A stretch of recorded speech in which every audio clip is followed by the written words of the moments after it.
The wind cut through the empty street like broken glass. Snow fell in thick sheets, blanketing everything in white silence. Most people had rushed home hours ago, retreating behind locked doors and warm walls. But not everyone had doors to lock or walls to shelter them. Amara pressed herself against the cold brick building, her thin jacket doing almost nothing against the brutal winter night. She was 9 years old, but she had learned to make herself small, invisible. In her arms, wrapped in every piece of clothing Amara could find, was her baby sister Destiny. 15 months old. Burning with fever. Barely making any sounds anymore, which scared Amara more than the crying had. "It's okay, Des," Amara whispered, rocking slightly. "Mama's coming back," she promised. "She just went to get help." That was 3 days ago. 3 days since their mother walked out of their condemned apartment, saying she'd be back in an hour.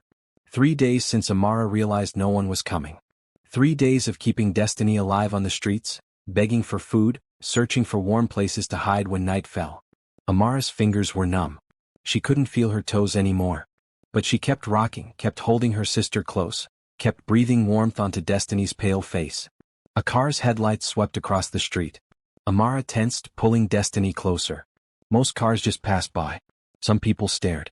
A few had thrown money which Amara had used to buy formula and diapers. But no one stopped. No one asked if they needed help. This car slowed down. Amara watched as a black sedan pulled to the curb 15 feet away.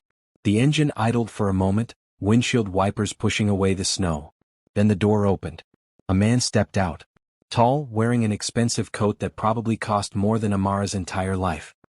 He looked at her through the falling snow, and something in his expression made her heart pound. "Please don't call the police," Amara said quickly. "Please, we'll move. We're not bothering anyone."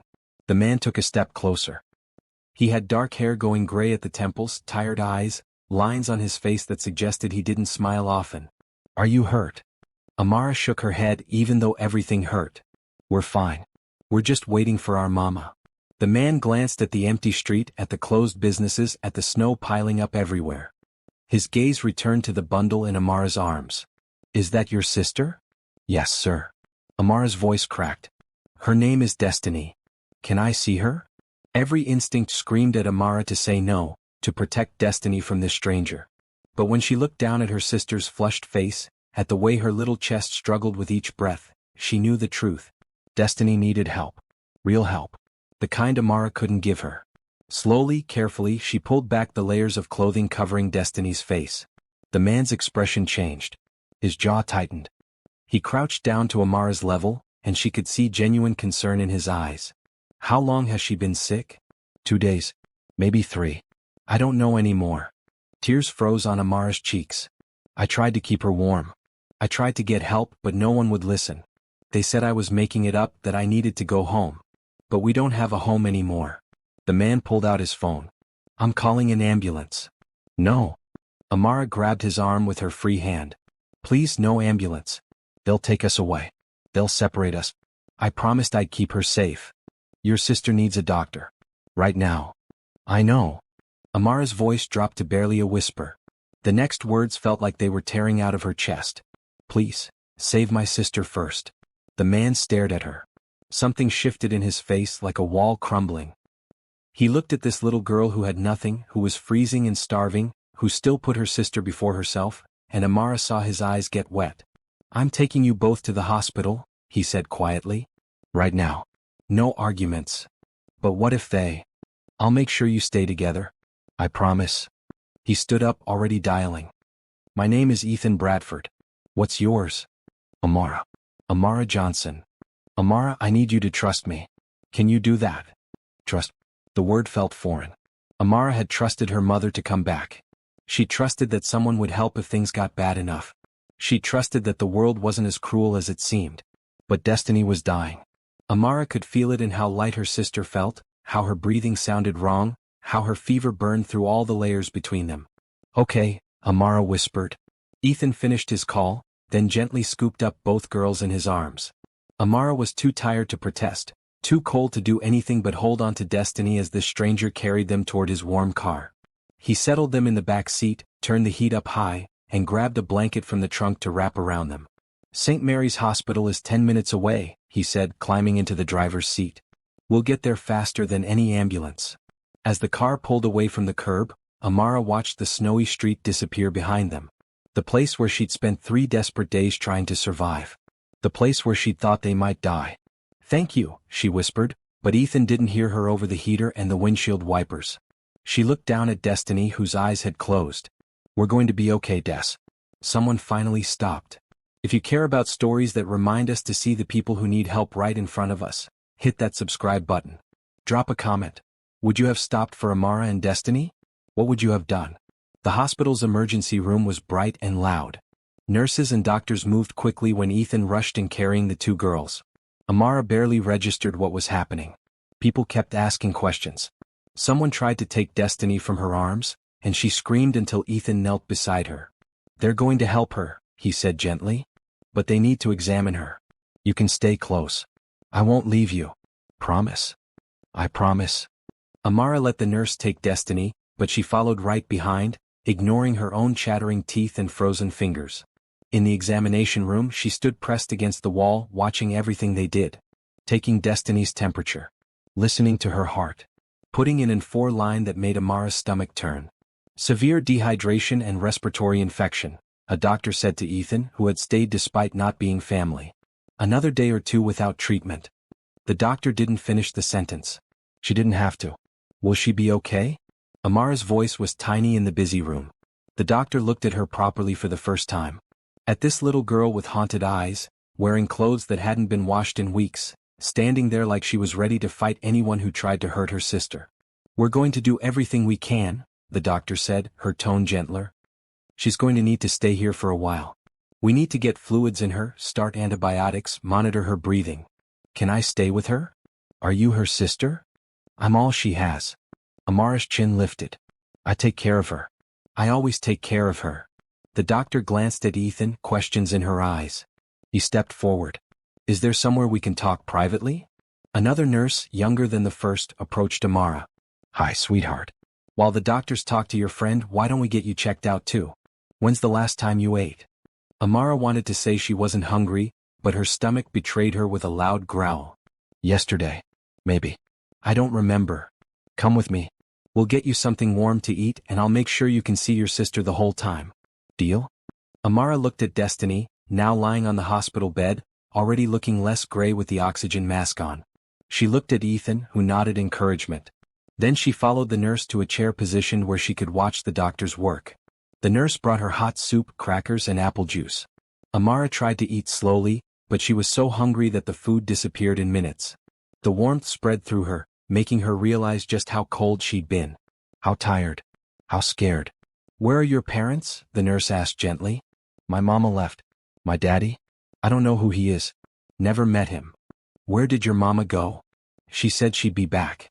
Amara's hands tightened around the empty soup bowl. "She always comes back. She's just taking longer this time." The nurse didn't say anything, but her expression was sad. Ethan returned 20 minutes later. His face was serious. "Amara, can we talk?" She nodded, setting down the bowl. "The doctors need to notify Child Protective Services. It's the law when they treat children without parents present." He held up a hand when Amara opened her mouth to protest. "But I've already called my lawyer. We're going to make sure you and Destiny stay together. That's the most important thing." "What's going to happen to us?" "Tonight, Destiny stays here in the hospital. They're admitting her for at least a few days." Ethan sat down in the chair next to her. "And you're going to come home with me. I have a big house, plenty of room, and I'm going to make sure you're safe." "Why?" The question came out sharper than Amara intended. "Why would you do that? You don't know us." Ethan was quiet for a moment. "Because I saw you on that street, putting your sister first even though you were suffering too. Because I heard you say, 'Save my sister first,' and realized I haven't done anything truly important in years. Because..." He paused. "Because helping you feels like the first right thing I've done in a long time." Amara studied his face, looking for the lie, the trick, the hidden trap. She'd learned not to trust adults easily. They made promises they didn't keep. They said nice things but did mean things. They left. But this man had warm eyes. Sad eyes. Honest eyes. "Okay," she said finally. "But I need to stay until Destiny falls asleep." "Of course." They sat together in that bright emergency room while nurses moved in and out, while machines beeped and monitors glowed, while doctors checked vitals and wrote notes. Destiny was moved to a pediatric ward room, tucked into a real bed with clean sheets and warm blankets. And 4 dripped medicine into her tiny arm. Her color was already better. Amara pulled a chair close to the bed and held her sister's hand. "I'm not leaving forever," she whispered. "I'm just going somewhere safe tonight. You get better, okay? You have to get better." Destiny's eyes fluttered open briefly. She made a small sound, almost like she understood. "I love you, Des. I'll be back tomorrow. I promise." When Destiny's breathing evened out into sleep, Amara finally stood up. Her legs felt strange, like they might give out. Ethan caught her elbow, steadying her. "Ready?" "No. But we can go anyway." The drive to Ethan's house took 15 minutes. Amara stared out the window at the snowy city streets, at the people hurrying along sidewalks, at the lit windows of apartments and houses. Normal people living normal lives. People who had probably never slept on a street corner or watched their baby sister get sicker and sicker with no way to help. Ethan's house was in a quiet neighborhood with big yards and tall trees. The house itself was huge, made of dark red brick with white shutters and a wraparound porch. Lights glowed in several windows. "You live here alone?" Amara asked as they pulled into the driveway. "Yes. It's too big for one person, really. My wife and I bought it years ago before." He stopped. "It's just me now." Inside, the house was warm and clean and smelled like wood polish and something else Amara couldn't identify. Not the moldy smell of their condemned apartment. Not the harsh chemical smell of the shelter they'd stayed at once. Just clean and safe. "The guest room is upstairs," Ethan said, leading her up a wide staircase with a polished wooden banister. "There's a bathroom attached. Clean towels, soap, everything you need."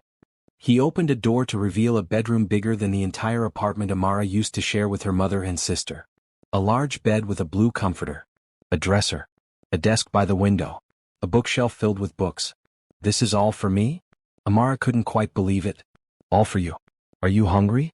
I can make you something." "I ate at the hospital." She paused. "But thank you. Why don't you take a hot shower? I'll find you some clean clothes. They might be too big, but we'll get you proper things tomorrow."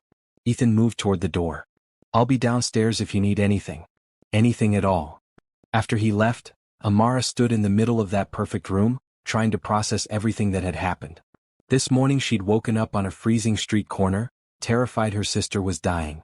Now she was in a mansion about to take a hot shower, while Destiny received medical care in a real hospital. Felt like a dream. A dream that might disappear when she woke up. But the hot water was real when she stepped into the shower. The soap smelled like lavender. She stood under the spray until her fingers pruned, washing away days of dirt and fear and exhaustion. When she finally emerged, wrapped in a towel that was softer than anything she'd ever touched, she found clothes laid out on the bed. Sweatpants with a drawstring, a long-sleeved shirt, thick socks. Everything was too big, but everything was clean. Amara dressed, then sat on the edge of the bed. The mattress was so soft she almost sank into it. She thought about Destiny in the hospital, about whether the nurses would know how she liked to be held, about whether she'd be scared waking up in a strange place. A knock on the door made her jump. "Come in." Ethan entered carrying a mug of something steaming. "Hot chocolate. Thought you might like it before bed." Amara accepted the mug, wrapping her hands around its warmth. "Thank you. For everything. I know I already said it, but, really, thank you." "You don't have to keep thanking me." Ethan sat in the desk chair, giving her space. "Amara, tomorrow we're going to sort things out.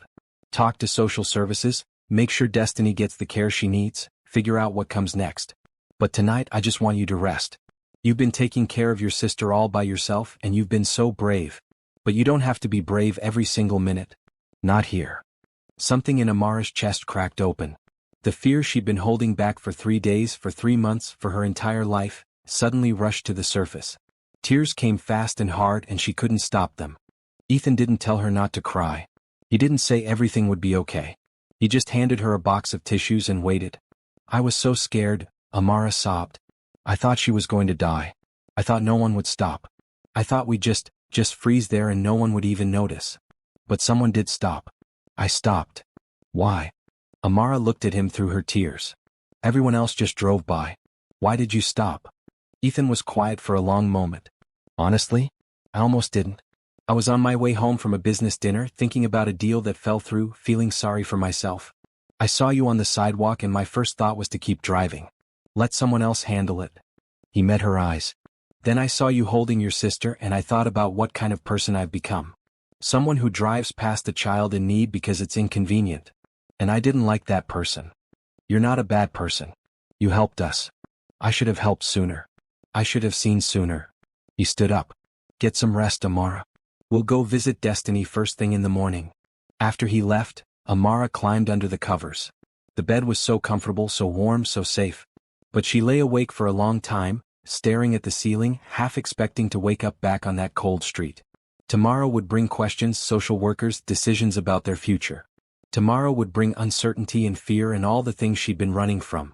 But tonight, for the first time in 3 days, Amara didn't have to worry about keeping Destiny warm. Didn't have to search for food or safe shelter. Didn't have to be small and invisible and scared. Tonight someone had stopped. Someone had seen them. Someone had helped. And maybe, just maybe, that meant tomorrow wouldn't be as terrifying as all the yesterdays had been. Morning light filtered through the bedroom curtains, soft and gentle. Amara woke slowly, confused by the warmth and softness surrounding her. For a moment she didn't remember where she was. Then it all came rushing back. The snowy street, the stranger who stopped, the hospital, this house. She sat up quickly, heart pounding. Destiny. Where was Destiny? Then she remembered, the hospital. Safe. Getting treatment. Amara forced herself to breathe slowly. A soft knock on the door. Amara? Are you awake? Ethan's voice. Yes, sir. He opened the door carrying a tray. I made breakfast. Eggs, toast, orange juice. Thought you might be hungry. Amara was starving. She hadn't realized how hungry a person could be until yesterday, when she'd finally had real food again. Thank you. Ethan set the tray on the desk. I called the hospital this morning. Destiny had a good night. Her fever is down and she's responding well to the antibiotics. Relief flooded through Amara so strongly she felt dizzy. Can we go see her? As soon as you finish breakfast. I also called my lawyer and a friend who works in family services. They're going to meet us at the hospital later to discuss your situation. Are they going to take Destiny away from me? The food suddenly looked less appealing. No one is taking your sister from you. That's what we're going to make sure of. Ethan's voice was firm. Eat your breakfast, then we'll go. The eggs were fluffy and warm. The toast had butter and jam. The orange juice tasted like sunshine. Amara ate every bite, trying not to rush even though her whole body wanted to run straight to the hospital. After breakfast, Ethan showed her a pile of clothes on the bed. I sent my assistant out early this morning. These should fit better than what you wore last night. Just temporary until we can take you proper shopping. Jeans that fit. A red sweater that was soft and warm. New socks and sneakers that didn't have holes. Amara changed quickly, barely believing that all of this was for her. The drive to the hospital felt longer than last night, probably because Amara kept bouncing her leg, impatient to see Destiny. Ethan didn't tell her to stop. He just drove steadily through the morning traffic, patient and calm. At the hospital they took the elevator to the pediatric ward. The nurses recognized them from last night and smiled. One pointed to a room at the end of the hall. She's been asking for her sister all morning. Amara ran. Destiny was sitting up in the hospital bed, looking small among all the white sheets and pillows. But her eyes were brighter than yesterday. Her cheeks had color. When she saw Amara, she held out her arms and made a happy sound. Des. Amara carefully hugged her sister, mindful of all the tubes and wires. You look so much better. Mara, Destiny said. One of her few words. She patted Amara's face with her small hands. I told you I'd come back. I always come back. A doctor entered the room, the same one from last night. Good morning, Amara. Your sister is improving quickly. Children are remarkably resilient. When can she come home? Amara asked, then realized her mistake. I mean, when can she leave? Probably another 2 or 3 days. We want to make sure the infection is completely cleared and that she can eat and drink normally. The doctor looked at Ethan. Has social services been contacted? They'll be here this afternoon, Ethan said. The doctor nodded. Amara, I need to examine your sister now. You can stay if you'd like, but it might be boring. I'm staying, Amara said firmly. She stood by the bed while the doctor checked Destiny's vitals, listened to her lungs, looked in her ears and throat. Destiny cooperated remarkably well, probably because Amara held her hand the whole time. Everything looks good, the doctor said. Keep doing what we're doing. After the doctor left, a nurse brought breakfast for Destiny. Oatmeal, applesauce, milk. Amara helped her sister eat, wiping her chin, making sure she drank enough. Simple tasks, but they felt right. They felt normal. Ethan sat in the corner making quiet phone calls and answering emails on his phone. He didn't hover or interrupt. He just stayed a steady presence. Around 11, a woman in a blue pantsuit entered the room. She had short brown hair and kind eyes behind glasses. "Hello. I'm Susan Martinez from Child Protective Services. You must be Amara." Amara's body went rigid. She pulled Destiny closer. "It's okay," Ethan said quietly, standing up. "Susan is here to help, not to separate you." Susan sat down in a chair across from them. "Amara, I need to ask you some questions. Is that okay? Do I have to answer? You don't have to do anything you're uncomfortable with. But answering helps me understand your situation so I can help you better." Amara looked at Ethan, who nodded encouragement. "Okay. Can you tell me about your mother? What's her name?" "Nicole Johnson." "When did you last see her?" 3 days ago. She left our apartment and said she'd be back in an hour. She didn't come back." Susan wrote notes on a tablet. "Has this happened before?" Amara hesitated. Telling the truth meant admitting her mother wasn't perfect. But lying wouldn't help Destiny. "Sometimes she leaves for a day or two. But she always comes back. Always." "Where is your apartment?" "We got evicted. The building was condemned." Amara's voice got quieter. "We didn't have anywhere else to go." "Do you have other family? Grandparents, aunts, uncles?" "No one. Just us." Susan's expression was sympathetic. "What about your father? Or Destiny's father?" "I never met my dad. Destiny's dad either. My mama said he left before Des was born." More notes. "Amara, you did an incredible job taking care of your sister. Most 9-year-olds wouldn't have survived what you went through. I'm almost 10.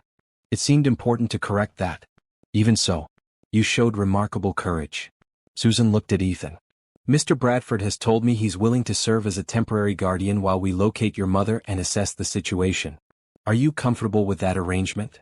What happens if you don't find my mama? We'll cross that bridge when we come to it. Right now, our priority is keeping you and Destiny safe and together." "Then yes, I'm comfortable." "Good." Susan stood up. "I'll be checking in regularly. And Amara? If you need anything or if anything makes you uncomfortable, you call me immediately. Here's my card with my direct number." After Susan left, Amara felt like she could breathe again. She seemed nice. "Susan is good at her job," Ethan said. "She genuinely wants to help families." "Will she really find my mama?" "They'll do everything they can." Amara turned back to Destiny, who had fallen asleep holding a stuffed bunny one of the nurses had given her. "Sometimes I get so mad at Mama. She makes promises she doesn't keep. She forgets to buy food, or she comes home really late, or she sleeps all day. But she's still my mama. And I know she loves us." "Love and being able to take care of someone aren't always the same thing," Ethan said gently. "Your mother might love you very much but still struggle to give you what you need. Is that what happened with your wife? The one you bought the big house with?" Ethan looked surprised by the question. "That was different. My wife died 5 years ago. Cancer." "I'm sorry." "Thank you." He was quiet for a moment. "We never had children. She wanted to wait until I wasn't working so much. Then she got sick and suddenly there was no more time." He looked at the sleeping baby in the hospital bed. "I used to think I was too busy for kids. Too busy building my company, making money, closing deals. Now I realize I was just too busy for what actually mattered." "Is that why you stopped?" "Last night?" "Partly. But mostly because I saw you and remembered what real bravery looks like. What real love looks like." They spent the rest of the day at the hospital. Amara played with Destiny when she was awake, sang to her, told her stories about the big house they were staying in. Ethan made calls, worked on his laptop, but never complained about spending his whole day in a hospital room. In the afternoon, a police officer came by. Officer Rachel Hayes, according to her badge. She had kind eyes and a gentle way of asking questions. "Amara, we're looking for your mother. Can you describe her for me?" Amara described Nicole, thin with dark hair usually pulled back in a ponytail, brown eyes, a small scar on her left hand from a cooking accident when Amara was 5. She told Officer Hayes the last address she knew, the names of the few friends her mother had mentioned, the places she sometimes went. "We'll do our best to find her," Officer Hayes promised. "In the meantime, you're in good hands." After the officer left, Amara asked the question that had been bothering her all day. What if she doesn't want to be found? Ethan didn't give her false reassurance. Then we'll deal with that when the time comes. But right now, let's focus on getting Destiny healthy. By evening, Destiny was noticeably stronger. She babbled, played with toys, even laughed when Amara made funny faces. The change in just 24 hours was remarkable. "Time to go," Ethan said gently. "Destiny needs to rest, and so do you. Can't I stay? What if she wakes up scared?" A nurse overheard. "I'll be checking on her every hour. And there's a night nurse who's wonderful with babies. She'll be fine, sweetie." Reluctantly, Amara kissed Destiny's forehead. "I'll be back tomorrow. Sleep good, okay?" In the car on the way home, Amara stared out the window at the darkening sky. "Thank you for staying all day. I know you probably had work stuff to do.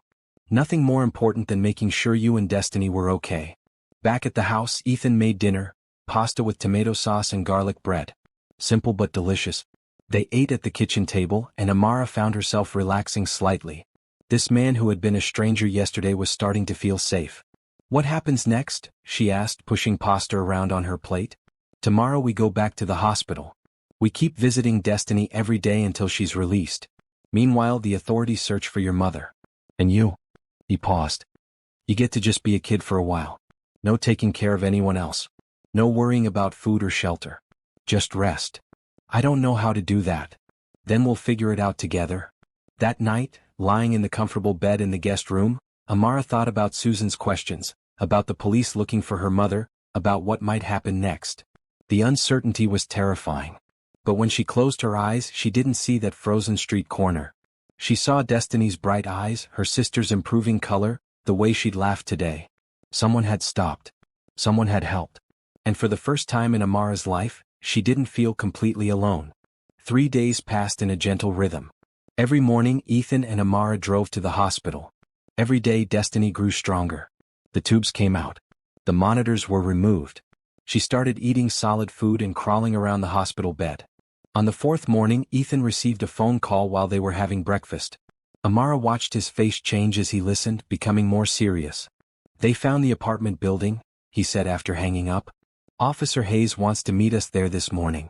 They've been searching for your mother and they want to see if there are any clues." Amara's stomach twisted. "Can't they just go without us?" "They need you to identify which apartment was yours. And Susan thinks it might help you to get closure." Ethan sat down across from her. "You don't have to go if you don't want to. I can tell them no." But Amara shook her head. She'd been brave on that street corner. She could be brave now. "I'll go." The building looked worse in daylight. The red brick was crumbling in places. Several windows were boarded up. Bright orange signs declared it unsafe for occupancy. A chain-link fence surrounded the property, but someone had cut a hole in it. Officer Hayes and Susan Martinez waited by the entrance. Another officer stood nearby, and a man in a suit who introduced himself as someone from the City Housing Authority. "The building's been condemned for 3 months, the housing man explained. "We've been trying to clear it out, but some people refuse to leave." "We didn't refuse," Amara said quietly. "We didn't have anywhere else to go." Susan touched her shoulder gently. "No one's blaming you, sweetie." They entered through a side door that hung crooked on broken hinges. Inside, the hallway was dark and smelled of mold and something worse. Broken glass crunched under their feet. Graffiti covered the walls. "3rd floor," Amara said. "Apartment 3D." The stairs were treacherous, with some steps completely missing. Ethan stayed close to Amara, ready to catch her if she slipped. The 3rd floor hallway was worse than the first, with water damage staining the ceiling and puddles on the floor. Apartment 3D had been pried open. The door hung at an angle. Amara stopped outside, her heart pounding. This had been home. Not a good home, not a safe home, but the only home she'd known. "Take your time," Susan said. Amara stepped inside. The apartment was tiny. One main room that served as living area, kitchen, and bedroom for all 3 of them, with a bathroom barely big enough to turn around in. Most of their belongings were gone, probably taken by whoever had broken in. The few things that remained were scattered and broken. Amara walked through the space, her footsteps echoing. In the corner where she and Destiny had slept, she found one of Destiny's baby blankets, dirty but still there. She picked it up, held it close. "Did your mother leave anything behind? Any notes, any indication where she might have gone?" Officer Hayes asked gently. Amara looked around. On the small counter that passed for a kitchen, she spotted a piece of paper under an overturned cup. She pulled it out. It was a handwritten note. "Gone to get help. Be back soon. Love you both. Mama." The words blurred as tears filled Amara's eyes. She did leave a note. She really was coming back. Can I see that? Officer Hayes asked. Amara handed over the note carefully like it was precious. Because it was. It was proof her mother hadn't just abandoned them without a word. The officer photographed the note, then let Amara keep it. This helps. We'll check local rehab centers, hospitals, shelters. If she went to get help, there should be a record. What kind of help? Ethan asked. Officer Hayes and Susan exchanged looks. Susan answered. Based on what neighbors have told us, Nicole has struggled with substance abuse. Several people mentioned she'd been trying to get into a treatment program but was on a waiting list. Amara didn't say anything. She'd known about her mother's problems, even if she didn't fully understand them. She'd seen the pills, the needles, the times her mother couldn't get out of bed. She'd learned not to ask questions. In the bathroom, Amara found more of Destiny's things. Baby shampoo, a rubber duck, tiny socks. She gathered what she could carry. The bedroom corner held one treasure, a photo album, water-damaged but intact. Amara opened it to see pictures of happier times. Her mother smiling, holding baby Amara. A birthday party with a homemade cake. Destiny as a newborn, tiny and perfect. Can I take this? She asked. Of course, Susan said. Take anything you want to keep. But there wasn't much left to take. Most of their life had already been lost to time and circumstance and the scavengers who picked through condemned buildings. On their way out, they ran into an older woman in the hallway. She looked at Amara with recognition. You're Nicole's girl, she said. You and the baby okay? Yes, ma'am. Do you know where my mama went? The woman shook her head. She knocked on my door that morning, asked if I could watch you two for a bit. I told her I was leaving, getting out before they tore this place down. She looked real desperate. Said she'd made a call, that help was coming, that she just needed to get somewhere safe. The woman paused. I'm sorry I didn't take you with me. I should have. It's okay, Amara said, even though it wasn't. Back outside, breathing fresh air, Amara felt both lighter and heavier. They had some answers but not the ones that mattered most. Her mother had meant to come back. Had been trying to get help.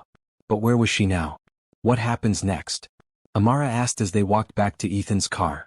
We keep looking, Officer Hayes said. And we keep you safe in the meantime. In the car, Amara clutched Destiny's blanket and the photo album. Ethan didn't try to fill the silence with empty words. He just drove steady and calm. She wasn't a bad mother, Amara said finally. She had problems but she loved us. She tried. I believe you, Ethan said. Everyone's going to think she abandoned us on purpose. What people think doesn't change the truth. You know your mother better than anyone. They stopped at the hospital on the way home. Destiny was scheduled for discharge the next day, and the doctors wanted to go over care instructions. When they entered the room, Destiny's face lit up. Mara. Amara scooped up her sister, holding her tight. Look what I brought you. She showed Destiny the baby blanket, the one she'd slept with since birth. Destiny grabbed it immediately, rubbing the soft fabric against her cheek. The doctor came in with a clipboard. She's made a full recovery. It's remarkable, really. A few more days without treatment. She left that thought unfinished. You can take her home tomorrow. Here's a list of medications and instructions. Make sure she finishes all the antibiotics. She doesn't have a home, Amara said quietly. We don't have a home. The doctor looked at Ethan. The discharge papers need a guardian signature and a home address.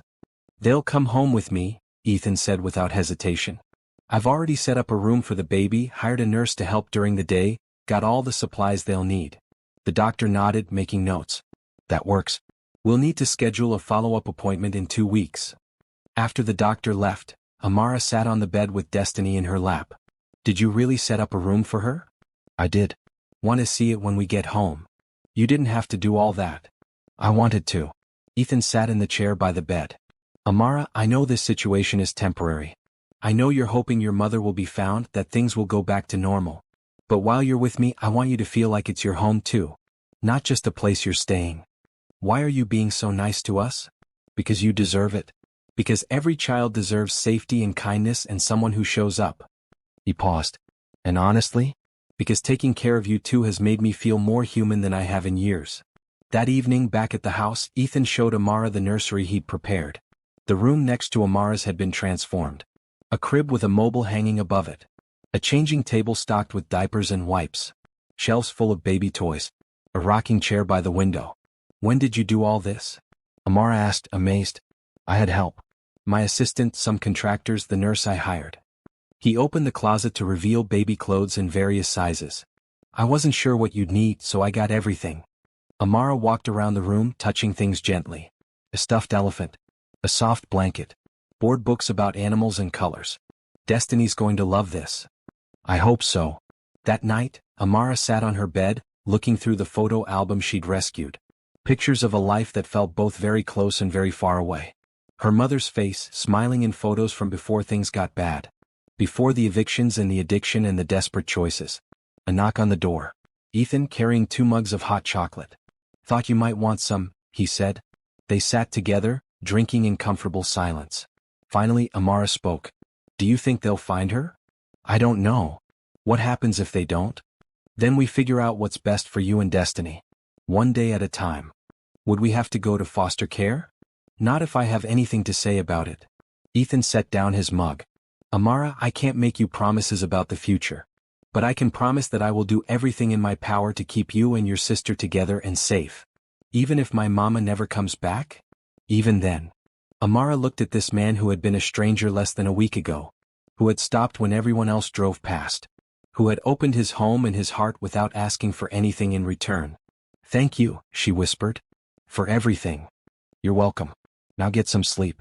Big day tomorrow bringing Destiny home. After he left, Amara thought about the word home. The apartment had been a place to sleep, but it had never felt truly safe. This house, with its comfortable bed and its hot chocolate and its kindness, was starting to feel more like home than anywhere she'd ever been. And that was both wonderful and terrifying. The next morning they brought Destiny home from the hospital. The baby was fascinated by everything. The car ride, the big house, the nursery prepared just for her. She crawled around exploring, babbling happily. Amara watched her sister with relief and joy. Destiny was healthy. Destiny was safe. They'd made it through the worst. The nurse Ethan had hired arrived at noon. Her name was Patricia, a warm woman in her 50s with silver hair and laugh lines around her eyes. She'd raised 4 children of her own and now helped other families.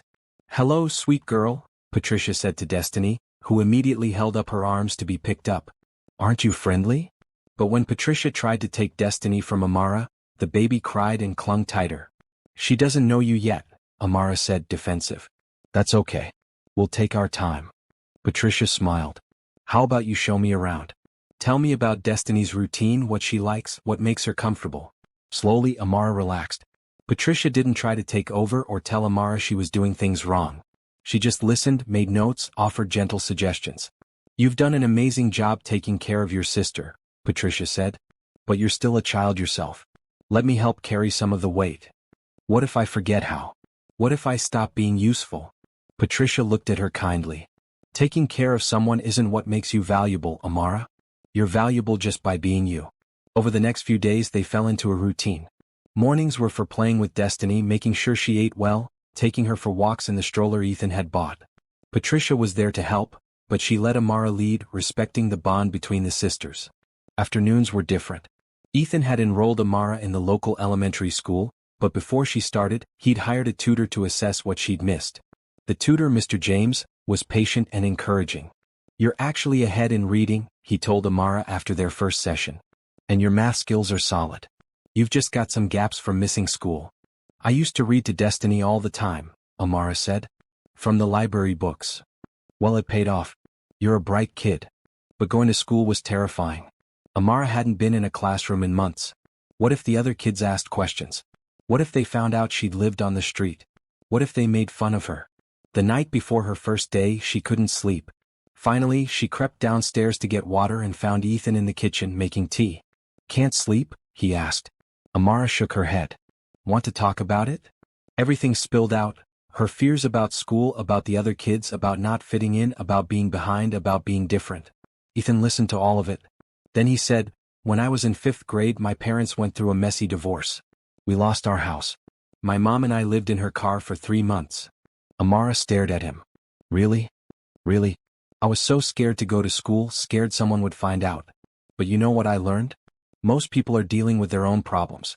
They're not paying as much attention to you as you think. Did anyone find out? Eventually. And some kids were mean about it. But some kids were kind. And those are the ones who mattered. He poured her a glass of milk.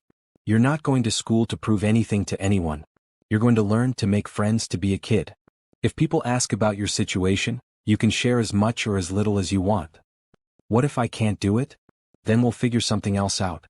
But Amara, you survived on the streets for 3 days keeping your baby sister alive. You can handle elementary school. She laughed despite her nerves. When you put it that way. The next morning, wearing new clothes and carrying a new backpack filled with supplies, Amara walked into her 4th grade classroom.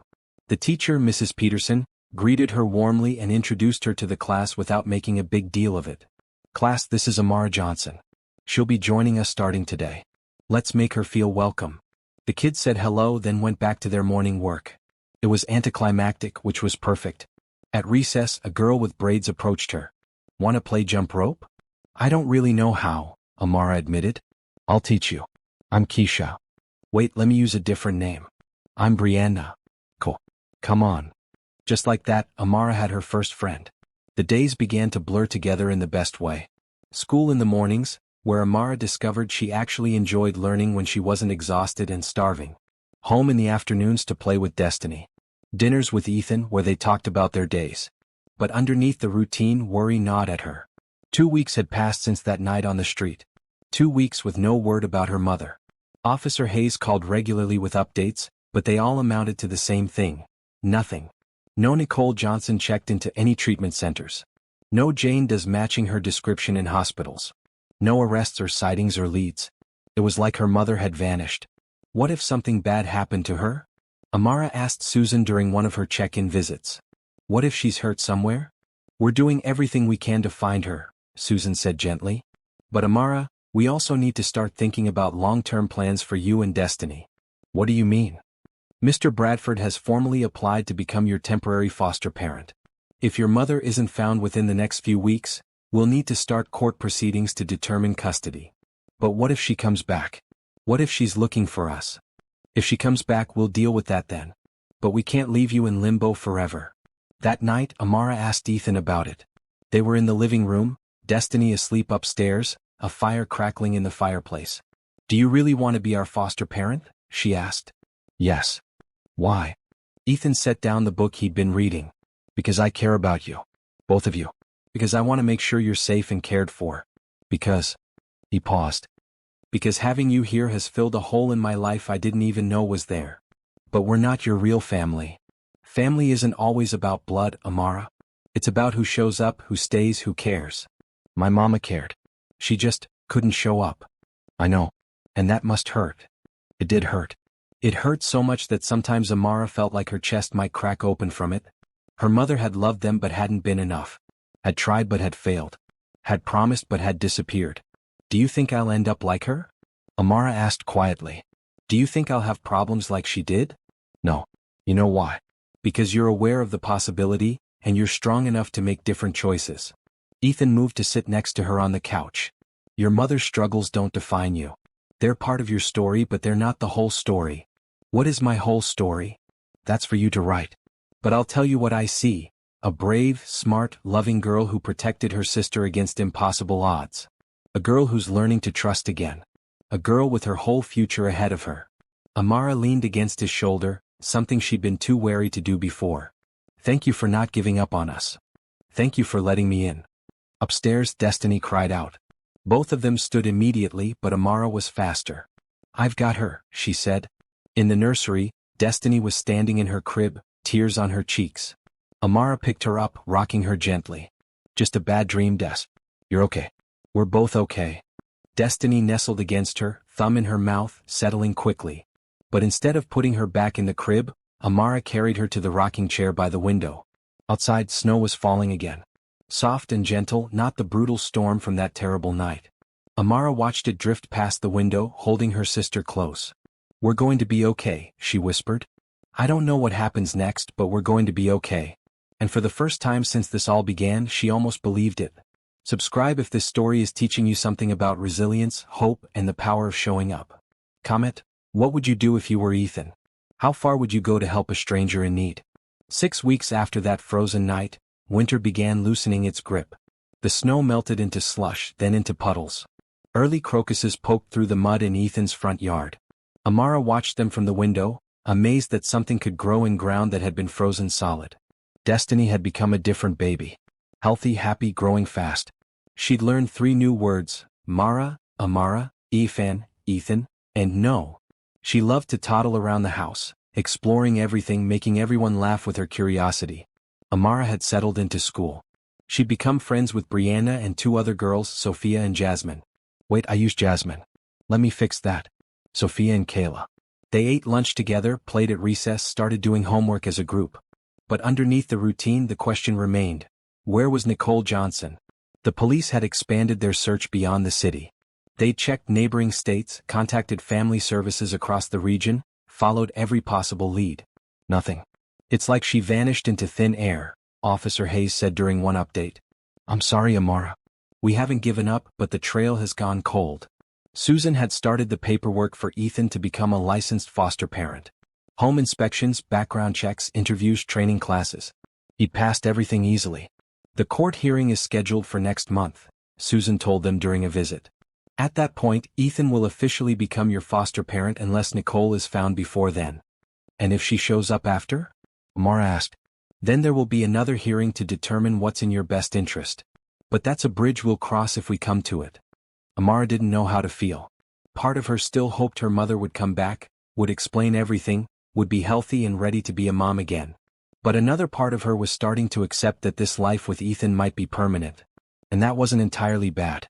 One Saturday, Ethan surprised Amara with news. How would you feel about having some friends over? A birthday party? Amara's actual 10th birthday had passed while she was on the street, unmarked and unnoticed. But Ethan had found out from school records. A party? For me? For you? Nothing huge. Just your friends from school, some cake, some games? Whatever you want. Amara had never had a real birthday party. There had been a few years when her mother managed to get a cupcake with a candle, but never friends, never decorations, never the kind of party other kids talked about.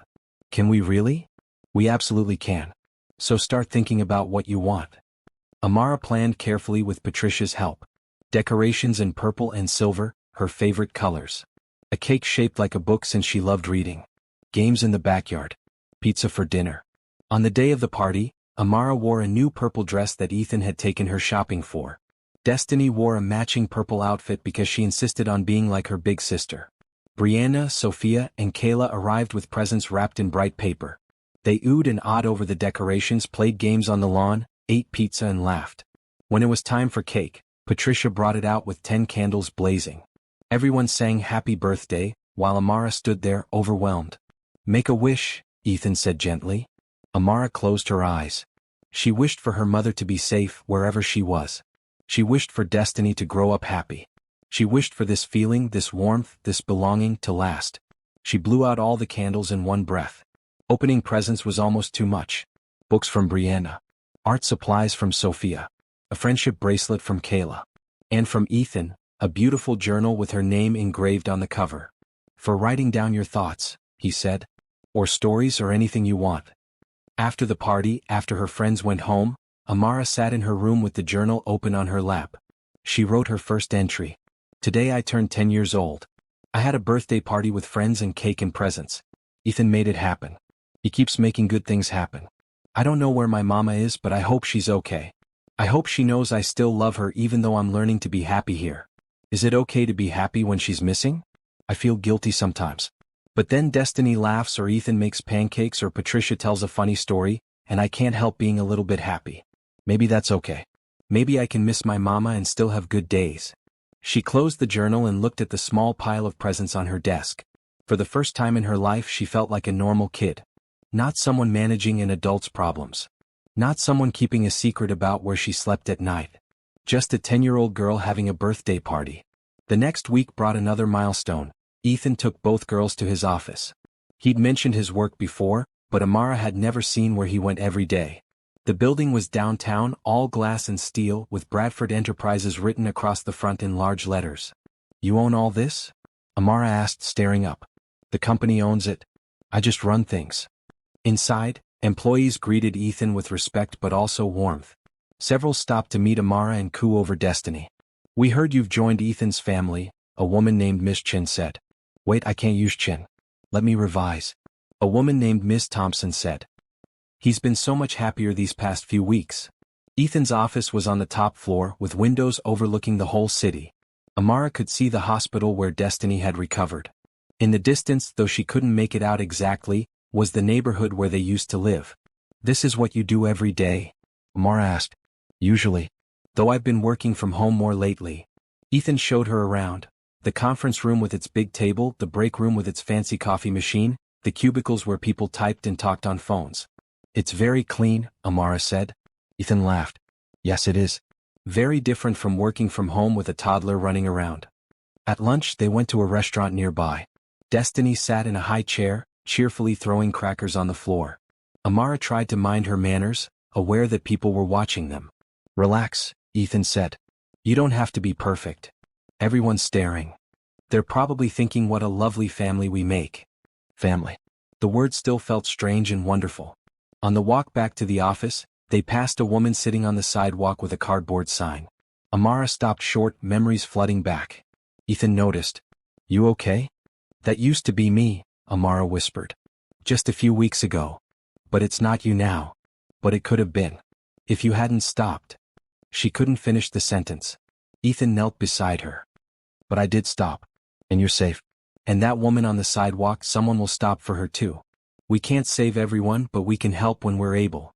He pulled out his wallet and handed Amara some bills. "Why don't you give this to her?" Amara approached the woman nervously. "Excuse me, ma'am." "Here." The woman looked up, surprised. She was younger than Amara expected, maybe her mother's age. "Thank you, sweetheart. Bless you." Walking away, Amara thought about how easily that could still be her. How thin the line was between safety and danger, between having enough and having nothing. "Does it ever stop feeling scary?" she asked Ethan. "Knowing how close things came to being terrible?" "I don't think it stops. But it gets easier to live with." He took her hand. "And you use that fear to make sure you help others when you can." That night, Amara added another entry to her journal. "Today I saw a woman on the street asking for help. It could have been me. Could have been my mama. Ethan let me give her money. He says we help when we can. I want to remember what it felt like to need help so I never ignore someone else who's scared and alone." The weeks continued to pass. Spring came fully, bringing warm sunshine and blooming flowers. Destiny learned to say pretty when she saw flowers. Amara finished 4th grade with good grades, better than she'd ever managed before. The court hearing approached. Ethan's lawyer prepared the paperwork. Susan vouched for the placement. Everyone agreed it was the best outcome for the girls. Everyone except the part of Amara that still hoped her mother would appear. The night before the hearing, Amara couldn't sleep. She crept down to the kitchen for water and found Ethan there, looking at papers spread across the table. "Can't sleep either?" he asked. Amara shook her head. "What if she comes back tomorrow? What if she walks into that courtroom? Then we'll deal with it. Together. I don't know what I want to happen." "That's okay. You're allowed to have complicated feelings about your mother. Do you think I'm bad for being happy here? When she's out there somewhere, probably not happy at all?" Ethan set down his papers and gave her his full attention. "Listen to me carefully. Your happiness is not contingent on your mother's suffering. You can wish good things for her while also accepting the good things happening in your own life. But what if she needs me? You're a child. You're not supposed to save your parent. That's backwards." His voice was gentle but firm. "Your mother made choices that led to where she is. You didn't cause those problems and you can't fix them. What you can do is build a good life for yourself and your sister." Amara thought about that. About how she'd spent so much of her young life trying to fix things that were beyond her control. Trying to make her mother happy, trying to keep their family together, trying to manage situations no child should have to manage. "It's okay to just be a kid," Ethan added. "To go to school, make friends, have birthday parties, and not carry the weight of adult problems. Is that what you want? For me to just forget about her? No. I want you to remember her, love her, hope the best for her. But I also want you to move forward. Those two things don't cancel each other out." Amara climbed into the chair next to him. "What happens tomorrow?" "Tomorrow, a judge reviews everything. If no one objects, I become your official foster parent. You keep living here, going to school, being safe. And if she shows up? Then we figure it out. But Amara, she's had nearly 2 months. If she was able to come back, she likely would have by now." It was the truth Amara had been avoiding. Her mother wasn't coming back. Not because she didn't love them, but because something had prevented her. Something serious. Something that might not have a happy ending. I'm scared, Amara admitted. Me too, Ethan said. But we'll face it together. They sat in the quiet kitchen, two people brought together by chance and circumstance, now bound by something deeper. Not quite family yet, but getting closer every day. The courthouse was imposing, all marble and tall ceilings and echoing footsteps. Amara held Destiny's hand tightly as they walked through security, past busy lawyers and worried-looking families. Susan met them in the hallway outside the courtroom. Everything's ready. This should be straightforward. The judge just wants to make sure everyone's on the same page. What if someone objects? Amara asked. Who would object? Your mother hasn't been found, no other family has come forward, and every report shows you're thriving in Ethan's care. Still, Amara's stomach twisted with nerves. Inside the courtroom, they sat at a table with Ethan's lawyer, Mr. Patterson. Across the room, a lawyer representing the state sat alone. The judge's bench loomed above everything. All rise, a bailiff called. Judge Morrison entered, a black woman with gray hair and kind eyes behind reading glasses. She settled into her chair and reviewed the papers in front of her. Case number 2426 JD, regarding the placement of minors Amara Johnson age 10 and Destiny Johnson age 17 months. She looked over her glasses at them. Good morning. Good morning, Your Honor, everyone murmured. The proceedings began. Mr. Patterson explained the situation, how Ethan had found the girls, the hospitalization, the unsuccessful search for their mother, the temporary guardianship that had worked well for 2 months. Your Honor, Mr. Bradford has passed all home inspections, completed foster parent training, and provided excellent care for these children. We're requesting formal foster placement. The state's lawyer agreed. The state has no objections. These children are safe and thriving. Susan testified about her regular visits, about how Amara had settled into school, about how Destiny's health had improved, about the bond forming between the girls and Ethan. Then it was Amara's turn. Miss Johnson, please approach, Judge Morrison said. Amara walked to the witness stand on shaky legs. A bailiff helped her get settled. The judge smiled at her. You're not in any trouble, she said gently. I just want to ask you a few questions. Okay. How are things at Mr. Bradford's house? Good. Really good. He's nice to us. He makes sure we have everything we need. Do you feel safe there? Yes, ma'am. What about your sister? Is she being cared for well? Destiny's healthy and happy. She laughs all the time now. Before. Amara's voice caught. Before, she was sick and I didn't know how to help her. But now she's perfect. Judge Morrison made notes. Do you miss your mother? The question hit Amara hard. Yes. Every day. If she came back today, what would you want to happen? Amara thought carefully. I'd want her to be healthy. And I'd want to know why she left. But. She paused, gathering courage. But I don't know if I'd want to leave Ethan's house. Is that bad? It's not bad at all. It's honest. The judge's expression was warm. You're allowed to love your mother and also appreciate the stability Mr. Bradford provides. I just want everyone to be okay. I know you do, sweetheart. You can return to your seat. Back at the table, Ethan squeezed Amara's shoulder reassuringly. Judge Morrison reviewed her papers again, then spoke. I've read all the reports. I've seen the photographs of the home, the school records, the medical records. Everything indicates these children are receiving excellent care. She paused and Amara's heart pounded. However, I'm troubled by one thing. Mr. Bradford, you're a successful businessman with significant demands on your time. How do you plan to balance your work with the needs of 2 young children? Ethan stood. Your Honor, I've already made significant changes to my work schedule. I've delegated responsibilities, hired additional help at the company, and made it clear to my employees that my priority is these children. That's commendable. But what happens when a business crisis occurs? When you need to travel? I have a support system in place. Patricia, the nurse I've hired, is available full-time. My assistant has been trained to handle emergencies. And frankly, Your Honor, I've learned that no business crisis is more important than showing up for these girls. The judge nodded slowly. Miss Martinez, your assessment? Susan stood. Your Honor, I've never seen a placement work this well this quickly. Mr. Bradford has exceeded every expectation. These children are thriving. Very well. Judge Morrison picked up her gavel. I'm granting temporary foster placement to Ethan Bradford for Amara and Destiny Johnson. We'll review the situation in 6 months. If the mother is located during this time, we'll revisit custody. But for now, these children will remain in Mr. Bradford's care. The gavel came down with a decisive crack. It was done. Outside the courtroom, Ethan lifted Destiny into his arms and put his hand on Amara's shoulder. How do you feel? Scared. Relieved. Sad. Happy. Everything all at once. That sounds about right. Susan hugged them goodbye. I'll continue checking in but less frequently now. You're doing great, all of you. On the drive home, Amara stared out the window. Officially, they were foster children now. Officially, Ethan was their guardian. It should have felt like a victory, but it felt complicated. You're very quiet, Ethan said. I thought I'd feel different. But I just feel the same. What did you expect to feel? I don't know. More certain? Like now everything's decided and settled. Life rarely works that way. Things are always uncertain to some degree. But we have stability now, legal protection. That matters. At home, Patricia had prepared a special dinner. Not a celebration exactly, just a nice meal to mark the day. They ate together, the four of them, like a family. That night, Amara wrote in her journal. Today the judge made it official. We're foster children. Ethan is our foster dad. I thought it would feel bigger, more important.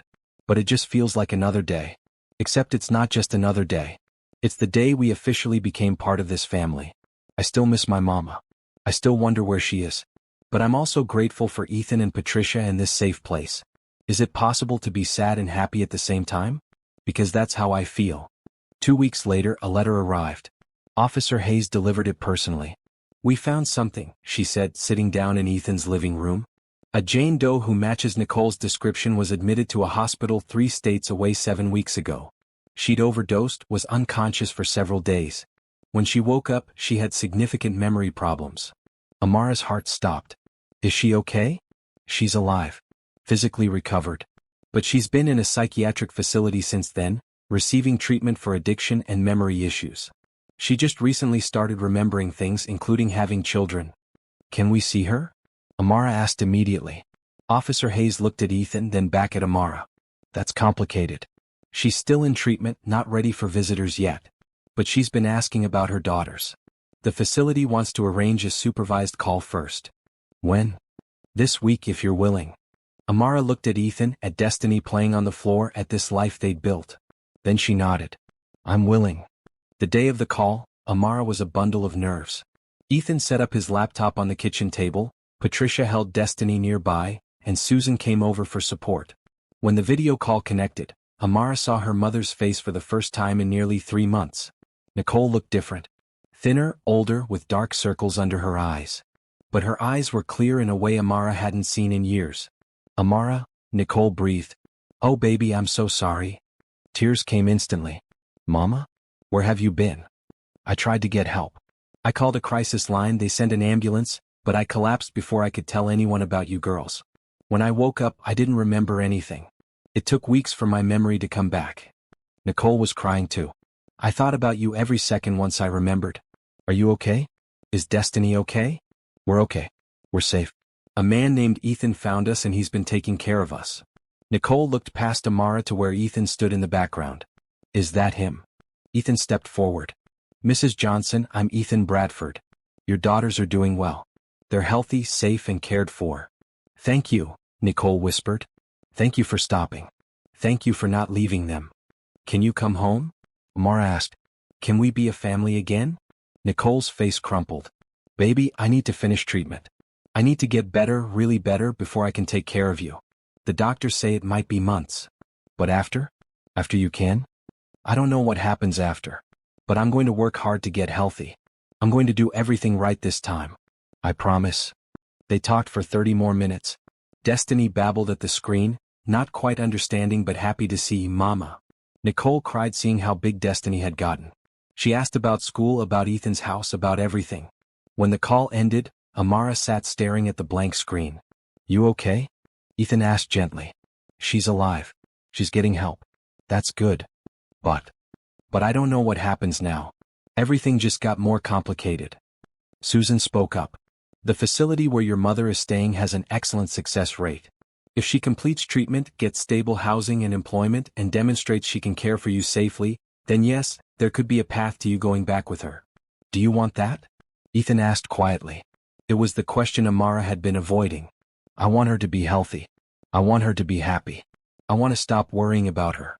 But I also... She looked around at this house, at the life they'd built. I also don't want to leave here. Those feelings can both be true, Patricia said gently. You're not betraying your mother by being happy here. That night, Amara couldn't sleep. She went down to the living room where she knew Ethan would be, reading by the fireplace like always. Can't sleep? He asked. She curled up in the chair across from him. What if she gets better and I have to choose? Then you'll choose. And whatever you choose will be okay. What if I choose wrong? There's no wrong choice here. There's only what feels right for you and destiny. What do you want us to choose? Ethan set down his book. I want you to be happy and safe. If that's with your mother, then I'll support that fully. I'll make sure she has resources, help her get on her feet, stay in your life as much as you want. But if that's here... He paused. If that's here, then nothing would make me happier. Really? Really? Having you girls here has been the best thing that's happened to me in years. We're just foster kids though. Not real family. You're as real to me as family gets. His voice was thick with emotion. Blood doesn't make family. Love does. Showing up does. And I show up for you every day because I choose to, not because I have to. Amara felt something shift inside her. A fear letting go. A truth settling in.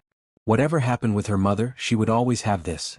This man who chose to stop, who chose to stay, who chose to love two girls who weren't even his. Thank you, she whispered. For everything. Thank you for trusting me.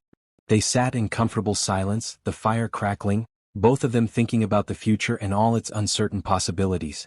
Spring turned to early summer. School ended for the year. Destiny celebrated her second birthday with a small party. Amara finished her first journal and started a second one. Nicole called every week from the treatment facility. The calls were good mostly. She was making progress, working through her addiction issues, learning coping skills, planning for her future. But she was still months away from completing the program. One evening in mid-June, a thick envelope arrived. Official looking, from the treatment facility. Ethan opened it at the kitchen table while Amara watched nervously. He read silently, his expression unreadable. Finally he looked up. Your mother has completed the first phase of her treatment. She's doing well. The facility is recommending she move to a transitional housing program where she can work and continue therapy. That's good, right? It's very good. It means she's making real progress. He handed Amara a letter that had been in the envelope. This is for you. Amara recognized her mother's handwriting on the envelope. Her hands shook as she opened it. Dear Amara, I know I've said I'm sorry 100 times, but I need to say it again. I'm sorry for leaving you on that street. I'm sorry for all the times I wasn't the mother you deserved. I'm sorry for putting you in a position where you had to take care of your baby sister because I couldn't. But I'm getting better. Really better this time. I'm learning why I made the choices I did, learning how to cope with my problems in healthy ways. I'm learning to be the mother you both need. The doctors say I can start having supervised visits next month. I want to see you. I want to hold Destiny. I want to prove that I can be strong and reliable and present. I know you have a good life with Ethan now. The social worker tells me you're happy, healthy, doing well in school. Part of me is relieved. Part of me is heartbroken that someone else is giving you what I couldn't. I love you, baby. I love you and Destiny more than anything. And I'm going to spend the rest of my life making up for the pain I caused. Love, Mama. Tears dripped onto the paper, blurring some of the words. Amara wiped her eyes with her sleeve. She wants to visit, she said. How do you feel about that? Scared. What if seeing her makes everything confusing again? It probably will make things confusing. But you still deserve to see your mother if she's healthy enough for visits. Over the next few weeks, arrangements were made. Nicole would come to the city, stay in transitional housing, meet with her daughters and supervised visits at a family center. Small steps toward possible reunification. The night before the first visit, Amara couldn't eat dinner. Her stomach was tied in knots. What if she's different? She asked Patricia, who was helping her pick out clothes for the next day. She probably will be different. Treatment changes people. What if she's not different enough? Then we'll handle that too. Destiny had no memory of their mother. At 2 years old, her whole world was this house, Ethan, Patricia, and Amara. The concept of mama was abstract. How do I explain it to her? Amara asked. You tell her she's going to meet someone special who loves her very much. The family center was cheerful, with bright murals on the walls and toys scattered around. A social worker named Mr. Rodriguez greeted them. Nicole is in the visiting room. Are you ready? Amara nodded, holding Destiny's hand. Ethan stayed in the waiting area, giving them privacy but staying close. The visiting room had comfortable chairs, a small play area, large windows. And there, sitting nervously by the window, was Nicole. She stood when they entered. Amara. Oh sweetheart, you've grown. Hi mama. They hugged, awkward at first, then tighter. Nicole smelled different. Clean, like soap and shampoo instead of cigarettes and whatever else had always clung to her before. And this is Destiny? Nicole knelt down, tears streaming. Baby girl, you're so big. Destiny hid behind Amara's legs, shy. It's okay, Amara said. This is our mama. She's been away but now she's here. Slowly, carefully, Destiny reached out to touch Nicole's face. Mama? Yes, baby. I'm your mama. They sat on the floor with the toys, Amara between them at first, gradually relaxing. Nicole asked questions about school, about Ethan, about their life. She didn't seem jealous or angry about their happiness. She seemed genuinely glad they'd been safe. I'm grateful to him, Nicole said. For stopping, for caring, for giving you what I couldn't. Do you hate him for it? Amara asked. No. How could I? He saved my daughter's lives. They spent an hour together. Not long enough to feel normal but long enough to remember the good parts of before. The way Nicole used to braid Amara's hair. The songs she sang to Destiny. The moments when she was present and loving and everything a mother should be. When the visit ended, Nicole held Amara close. I'm going to keep getting better. I'm going to make you proud. I'm already proud, Amara whispered. You're trying. That's what matters. In the car on the way home, Destiny fell asleep immediately. Amara stared out the window, processing. How was it? Ethan asked. Good. Different. She seems healthier. But I don't know if I want to go back to living with her. Does that make me a bad daughter? It makes you honest. She's trying so hard. And I'm happy for her. But this is my home now. You're my family now. How do I tell her that without breaking her heart? Ethan pulled the car over into a parking lot. He turned to face Amara fully. Listen to me. You are not responsible for your mother's feelings. You are not responsible for her recovery or her happiness. Your job is to be a kid and figure out what you need. But she'll be sad. Maybe. But a good mother, a healthy mother, wants what's best for her child even if it's not what she hoped for. If Nicole is really getting better, she'll understand that. What if they make me go back anyway? What if the court says I have to? Then I'll fight it. I'll hire the best lawyers, I'll advocate for your wishes, I'll make sure your voice is heard. You do that. I'd do anything for you and Destiny. Anything. Amara believed him. This man who had been a stranger 4 months ago had become the most reliable person in her life. Over the next few weeks, visits continued. Each one went well. Nicole was consistent, appropriate, engaged. She brought small gifts, coloring books, a stuffed animal for Destiny, a new journal for Amara. But she also noticed things. How Destiny called Ethan with such affection. How Amara talked about school and friends and a life that didn't include her mother. How comfortable the girls were in their routine. After one visit, Nicole asked to speak with Ethan. Susan arranged it, supervising the meeting. Amara and Destiny waited in the play area while the adults talked in another room. Through the window, Amara could see her mother crying. When they came out, Nicole's eyes were red but she was smiling. I need to talk to you, she said to Amara. They sat together on a bench outside the family center. The summer sun was warm, birds singing in nearby trees. Baby, I've been thinking a lot about what's best for you and Destiny. And I realized something important. Nicole took Amara's hands. I love you. I will always love you. But loving you means wanting you to be happy and safe, even if that's not with me. Mama, no. You're getting better. We can try again. I'm getting better. And I'm going to keep getting better. But the truth is, even when I'm completely healthy, I'm starting over. I'll have to find a job, find an apartment, build a stable life. That's going to take time.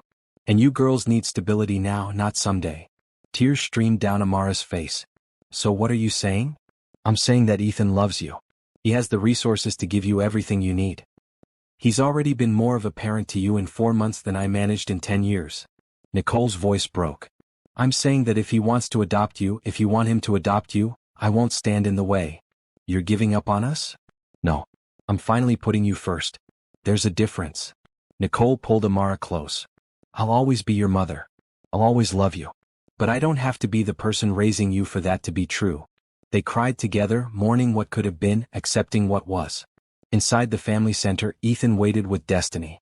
Susan told him what Nicole had decided. She's willing to terminate her parental rights if you want to adopt them, Susan said. It's an incredibly selfless decision. I need to talk to Amara first. This has to be her choice. That night, after Destiny was asleep, Amara found Ethan in his home office. He was looking at papers, adoption forms he'd printed but hadn't filled out yet. Mama told me, Amara said from the doorway. Come here. He gestured to the chair beside his desk. Amara sat down. Do you really want to adopt us? More than anything. But only if it's what you want. What if I mess up? What if I turn out like my mama? Then we'll handle it together. But Amara, you're not doomed to repeat her mistakes. You're your own person with your own future. What about Destiny? She doesn't understand any of this. We'll help her understand as she grows. We'll make sure she knows about Nicole, knows her story, knows she was loved even when things fell apart. Amara looked at those blank adoption forms. If we do this, are you really going to be our dad? Not foster dad, not guardian. Real dad. In every way that matters, yes. And we'll really be a family? Forever? Forever.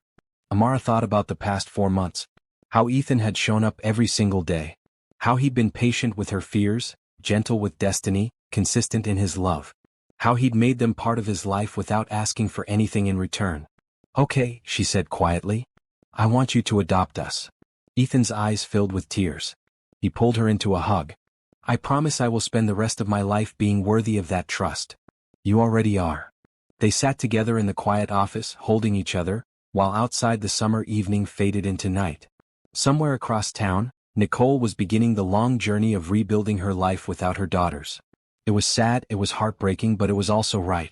Sometimes love meant holding on. And sometimes love meant letting go. The adoption process took time. Lawyers drew up papers. Courts scheduled hearings. Nicole had to formally terminate her parental rights, a process that required counseling and multiple signatures and an appearance before a judge. Susan guided them through every step. This is permanent, she reminded everyone. Once the adoption is finalized, Ethan will legally be their father. Nicole won't have parental rights anymore. I understand, Nicole said during one meeting. I want this for them. But understanding didn't make it easy. Nicole struggled with the decision even though she knew it was right. The visits became harder, more emotional. I keep thinking about all the time I'm going to miss, she told Amara during one visit. Your first day of middle school, Destiny's first day of kindergarten, all the moments I should be there for. You can still be part of our lives, Amara said. Ethan said so. He said you can visit, you can call, you can be like an aunt or a family friend. That's generous of him. He's generous about everything. Nicole smiled through her tears. I'm glad. I'm glad you found someone so good. The court hearing for the termination of parental rights was scheduled for late August. Nicole had to appear and state on the record that she was voluntarily giving up her children. Amara and Destiny didn't have to be there, but Amara wanted to go. Ethan tried to talk her out of it. It's going to be emotional, he warned. It might be hard to watch. She's doing this for us. The least I can do is be there. On the day of the hearing, they all gathered in the courthouse. Nicole arrived with her counselor from the treatment program. She looked small and scared in her seat at the defendant's table. Judge Morrison presided again. She reviewed the case, the reports from Susan, the testimony from Nicole's treatment team. Mrs. Johnson, you understand that by terminating your parental rights, you will no longer be the legal parent of Amara and Destiny Johnson? You will have no legal custody, no right to make decisions about their upbringing, no automatic visitation rights. Yes, Your Honor. Nicole's voice was barely audible. And you're doing this voluntarily? No one is forcing you. I'm doing it voluntarily. It's what's best for my daughters. Can you explain why you believe this? Nicole took a shaky breath. Because I love them. Because they've suffered enough because of my mistakes. Because they have a chance at a stable, happy life with Mr. Bradford, and I won't take that away from them by being selfish. Do you have any concerns about Mr. Bradford's ability to parent your children? No, Your Honor. He's been wonderful. He's given them everything I couldn't. The judge looked at her papers, then at Nicole. This is a significant decision. Are you certain? I'm certain. Judge Morrison made some notes, then looked up. Very well. I'm granting your petition to terminate parental rights.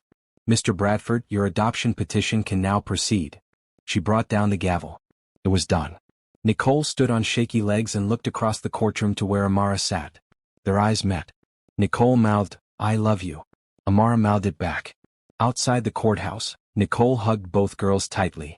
Be good for your dad, she said. Be happy. That's all I want. Will we still see you? Destiny asked. She'd grown attached to these visits. If your dad says it's okay. It's okay, Ethan said immediately. You're always welcome in our lives, Nicole. You gave me the greatest gift imaginable. I won't forget that. They said goodbye in the courthouse parking lot. Nicole got into a van heading back to her transitional housing. Ethan loaded the girls into his car. Is she going to be okay? Amara asked as they drove away. I hope so. She's certainly going to try. Do you really mean it? That she can still visit? Of course. She's your birth mother. That relationship doesn't end just because the legal ties do. True to his word, Ethan set up a fund to help Nicole once she completed her treatment program. Money for first and last month's rent on an apartment. Money for work clothes and job training. Money for therapy sessions. You don't have to do all this, Nicole said when Susan told her about it. I want to, Ethan replied during a phone call. I want you to succeed. Not for my sake but for yours and for your daughters. They need to see that their mother can be healthy and stable. Why are you so kind? Because someone should have been this kind to you years ago. Maybe things would have been different. By September, Nicole had moved into a small studio apartment, started a job at a grocery store, and was attending regular therapy sessions. She sent pictures of her place to Amara, modest but clean with flowers on the windowsill. I'm building a life I can be proud of, she wrote. A life that proves I can be strong even if I'm not your mom anymore. The adoption finalization hearing was scheduled for October. This one was different from the previous hearings, celebratory rather than sad. They dressed up for it. Amara wore a blue dress she'd picked out specifically for the occasion. Destiny wore a matching blue outfit because she insisted on being like her big sister. The courtroom was full. Patricia came. Mr. Patterson, Ethan's lawyer. Susan. A few of Ethan's close friends from work. Even some of Amara's friends from school with their parents. Nicole came too. She sat in the back, quiet and supportive. Judge Morrison smiled when they entered. This is my favorite kind of case, she said. The ones with happy endings. The proceedings were brief. Mr. Patterson presented the final papers. Susan testified one last time about the successful placement. The judge asked Ethan if he was ready to take on the legal responsibility of being a father. Absolutely, Your Honor. It would be my greatest honor. Amara, would you approach? Amara walked to the witness stand again, but this time she wasn't nervous. Do you want Mr. Bradford to be your legal father? Yes, Your Honor. Very much. Why? Because he shows up. Because he's kind. Because he makes me feel safe. Because he loves me and Destiny, not because he has to, but because he wants to. Amara's voice was clear and strong. Because he's already my dad in every way that matters. Judge Morrison's eyes were misty. That's the best reason I've heard. You may return to your seat. Then the judge brought down her gavel. I hereby grant the petition for adoption. Effective immediately, Amara Johnson and Destiny Johnson are now Amara Bradford and Destiny Bradford, legal daughters of Ethan Bradford. The courtroom erupted in applause. Destiny clapped too, not quite understanding but caught up in the excitement. Amara ran to Ethan, throwing her arms around him. We're a family now, she said through happy tears. A real family. We were always a real family, Ethan replied, voice thick with emotion. This just makes it official. They signed the papers, Ethan's signature as father, Amara's signature because she was old enough to consent. Someone took photos. The three of them with the judge, with Susan, with all their supporters. Nicole approached afterward, hugging Amara tightly. I'm so happy for you, baby. This is what I wanted. Thank you, Amara whispered, for letting us have this. Thank you for being brave enough to build a new life.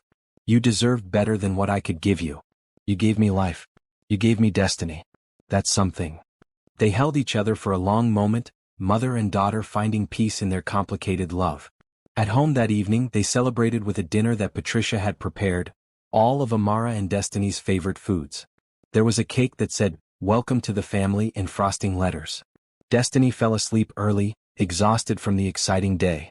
Amara sat with Ethan in the living room, both of them still processing everything. How does it feel, he asked, to be Amara Bradford? Strange. Good strange. She tested it out. Amara Bradford. It sounds right. You know you don't have to forget where you came from, right? You can honor Nicole and still be happy here. I know. She's part of my story. The hard parts and the good parts. Amara paused. But you're the one who gave me a future. You're the one who made me believe good things could happen. You gave me a future too. Before I met you, I was just going through motions. Working, existing, but not really living.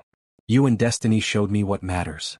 They sat in comfortable silence, this newly official family, thinking about the journey that had brought them here.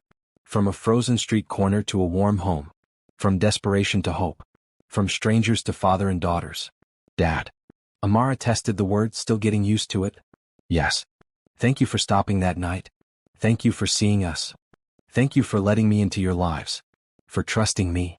Upstairs, Destiny slept peacefully in her crib, safe and loved. In her old apartment across town, Nicole sat in her modest studio, looking at the adoption announcement on her phone and crying tears that were both sad and happy. And in the living room, Ethan and Amara sat together, bound now not just by love and choice but by law. A family made not through biology but through compassion, patience, and the simple act of one person deciding to stop and help when everyone else drove by. Sometimes the smallest decisions create the biggest changes. Sometimes a single act of kindness rewrites multiple lives. Sometimes the family you choose becomes more real than the family you were born into. And sometimes when someone asks for help, stopping is the most important thing you can do. Winter came again, but this time Amara watched the snow fall from inside a warm house with no fear. A year had passed since that terrible night. A year of healing, growing, and becoming a family. Amara was 11 now, thriving in 5th grade. She joined the school newspaper and discovered a love for writing. Her articles about student life and school events were popular, and her teacher said she had real talent. Destiny was 2.5, a bright, energetic toddler who loved books, music, and following her big sister everywhere. She called Ethan Daddy without hesitation, though Amara still struggled sometimes with the word, old loyalties making it feel complicated. Nicole had maintained her sobriety and stayed in regular contact. She visited once a month, bringing small gifts and updates about her life. She'd been promoted at the grocery store to assistant manager. She'd made friends in her support group. She was building a life. "I'm proud of you," Ethan told her during one visit. "You've worked hard." "I had to. For them." Nicole watched Destiny play with blocks. "I needed to show them that their mother wasn't a complete failure." "You were never a failure. You were someone struggling with a disease." "That's kind of you to say." The relationship between Nicole and Ethan had evolved into something like respect and friendship. He continued to help her financially when she needed it, never making her feel small for accepting assistance. She, in turn, never tried to compete with him for the girl's affection. "You saved them," she'd said more than once. "I can never repay that." In the spring, Ethan made a big announcement. They were having dinner, the three of them, when he set down his fork and looked serious. "I've been thinking about something," he said. "I've built a successful company, made more money than I need, and worked long hours for years. But I've realized something important." "What?" Amara asked. "That none of it matters as much as you two. So, I've decided to step back from the day-to-day running of the company. I'm promoting my vice president to CEO and moving to a chairman role. I'll still be involved, but much less intensely." "Why?" "Because I want to be here for you. All the time, not just evenings and weekends. I want to volunteer at your school, coach Destiny's future soccer team, be the dad who shows up for everything." Amara's eyes filled with tears. "You already show up for everything. But I want to show up more. Better." He reached across the table to take her hand. "You girls saved my life. Now I want to actually live that life with you." "What about your company?" "It'll be fine. I've built a strong team. And honestly, I care more about seeing you in your school play than I care about the next quarterly earnings report." It was the truth. The company had always been Ethan's focus, his identity. But fatherhood had shifted his priorities completely. The changes were gradual but noticeable. Ethan was home more. He volunteered as a reading buddy at Amara's school. He took Destiny to toddler music classes. He was present in ways most parents with his resources never managed. "Mr. Bradford, you're at every single school event," Amara's teacher noted during parent-teacher conferences. "That's wonderful. Where else would I be?" Ethan replied simply. In the summer they took their first vacation as a family, a week at the beach. Amara had never seen the ocean before. She stood at the edge of the waves, amazed by the vastness. "It goes on forever," she breathed. "Just like our family," Ethan said, standing beside her with Destiny on his shoulders. "Forever and always." They built sandcastles, collected shells, ate ice cream that melted faster than they could lick it. They laughed and played and were simply together, three people who'd found each other through the worst of circumstances and built something beautiful. One evening at the beach, after Destiny was asleep, Amara and Ethan sat on the balcony of their rental house, watching the sunset. "Can I ask you something?" Amara said. "Always. Do you ever wish you'd just driven past that night?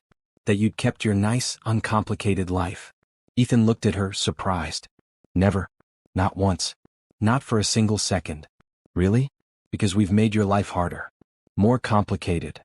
You've made my life fuller. Richer. More meaningful." He put his arm around her shoulders. "Before you, I was successful but lonely.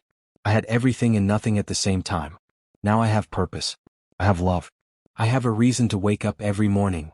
"We really saved you?" "You absolutely did." Amara leaned against him, watching the sun sink into the ocean. "I'm glad you stopped." "Me too, sweetie. Me too." Back home after vacation, Ethan made another announcement. "I've been thinking about starting a foundation," he said, "to help families in crisis. To make sure other kids don't end up on street corners in the winter." "That's a good idea," Amara said. "I was hoping you'd help me. Be part of deciding what the foundation does, who it helps, how we make a difference." "Me? But I'm just a kid." "You're someone who's lived through what we're trying to prevent. Your perspective is invaluable." So they started planning. The Bradford Family Foundation would provide emergency housing assistance, fund addiction treatment programs, support foster care initiatives, and create safety nets for vulnerable families. "Every child deserves what you gave us," Amara said during one planning meeting. "A chance. Hope. Someone who cares." The foundation launched in the fall with a big event that made the local news. Reporters asked Ethan why he'd started it. "Because two little girls on a freezing street taught me what really matters," he said simply. "And I want to honor that lesson by helping others." Nicole attended the launch event, proud and tearful. "You're doing something important," she told Ethan. "We all are. Your honesty about your struggles, your willingness to let them go so they could thrive, that's part of this too. I just did what any mother should do. Put them first. Not every parent manages that. You did." By the time winter came around again, 2 years after that fateful night, the Bradford household had settled into a comfortable rhythm. Destiny went to preschool 3 mornings a week. Amara excelled in 6th grade. Ethan split his time between limited company work and unlimited family time. And Nicole, now 2 years sober, had become a peer counselor at the treatment center that had helped her. She used her story to help other mothers struggling with addiction. "Your daughters saved your life," one of the women she counseled said. "No," Nicole replied. "A man who could have driven past but didn't saved our lives. All 3 of us." On the anniversary of the adoption, they had a quiet celebration at home. No big party, just the 4 of them, Ethan, Amara, Destiny, and Nicole, invited to share in the day. They looked through photos from the past 2 years. Amara's first day of school. Destiny's second birthday. The beach vacation. Halloween costumes. Christmas mornings. Ordinary moments that were extraordinary because they were filled with love. "I'm grateful," Nicole said, looking at these images of the life her daughters had. "So grateful it hurts." "We're grateful too," Amara said. "For you being healthy. For you being part of our lives still. For you being brave enough to let us go," Ethan added. That night, after Nicole had gone home and Destiny was asleep, Amara wrote in her journal. 2 years ago, I was freezing on a street corner, begging a stranger to save my sister. I thought that was the worst night of my life. But it was actually the beginning of the best life I could have imagined. Dad, I can write that now without feeling guilty. Showed me that family is about choice and love, not just blood. Mama showed me that love sometimes means letting go. Destiny showed me that innocence can be protected even after trauma. And I learned that hope isn't naive. Sometimes hope is the bravest thing you can hold on to." She closed the journal and looked around her room. Comfortable bed, overflowing bookshelf, desk for homework, walls decorated with photos and art.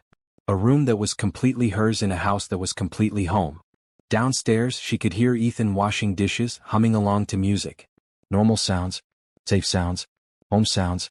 Amara smiled and turned off her light, secure in the knowledge that tomorrow would come, and it would be good and she would be loved. Because someone had stopped. Someone had seen. Someone had cared enough to change 3 lives forever. 3 years had passed since that frozen February night. Amara was 13 now, in 8th grade, confident and happy in ways she'd never imagined possible. Destiny was 4, attending pre-K and charming everyone she met. Ethan had fully embraced fatherhood.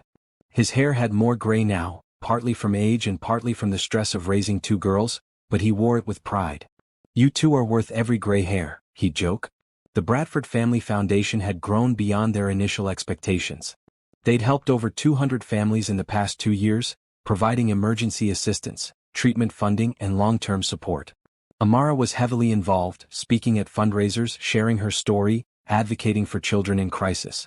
"You're a natural," the foundation's director told her after one speech. "Have you thought about becoming a social worker someday?" "Maybe," Amara said. "I want to help people the way people helped me." Nicole had thrived in her recovery.